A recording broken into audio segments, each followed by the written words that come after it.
আসসালামু আলাইকুম, সবাইকে স্বাগতম।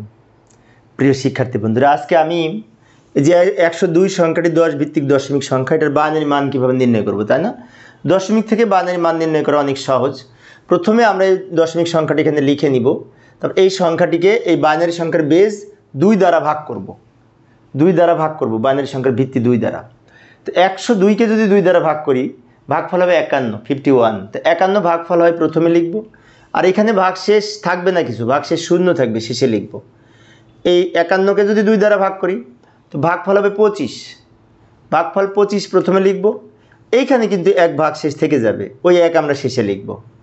এই 25কে যদি 2 দ্বারা ভাগ করি তো ভাগফল 12 হবে, 12 প্রথমে লিখব, এবং ভাগশেষ কিন্তু এখানে এক থেকে যাবে, শেষে লিখব। 12কে যদি 2 দ্বারা ভাগ করি ভাগফল হবে 6, প্রথমে লিখব, এখানে ভাগশেষ শূন্য থাকবে। 6কে 2 দ্বারা ভাগ করলে ভাগফল হবে 3, প্রথমে লিখব, এবং এখানে ভাগশেষ শূন্য থাকবে। 3কে 2 দ্বারা ভাগ করলে কত হবে, তাই না? 3কে 2 দ্বারা ভাগ করতে যে অনেকে কিন্তু ভুল করে, কারণ আমার কলেজে যখন আমি পড়াই তখন খেয়াল করেছি।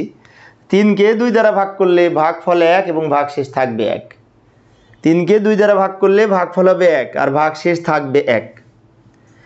এই 1কেও আবার 2 দ্বারা ভাগ করব। এখন প্রশ্ন হচ্ছে 1 ছোট 2 বড়, 1কে 2 দ্বারা ভাগ করা যায় না, সেজন্য যখন দেখবো এটা ছোট এটা বড়, তখন ভাগফল হিসেবে এখানে শূন্য লিখব, আর এখানে যেটি থাকবে সেটি ভাগশেষ হিসেবে শেষে লিখব।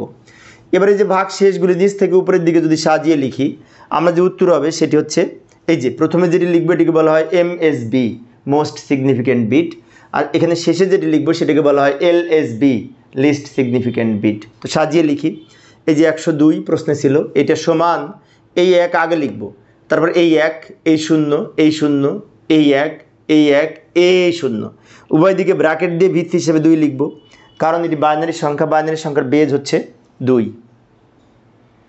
এইভাবে আমরা দশমিক থেকে বাইনারি সংখ্যায় রূপান্তর করতে পারি। বারবার 2 দ্বারা ভাগ করে ভাগশেষগুলি নিচ থেকে উপরের দিকে সাজিয়ে লিখতে হবে।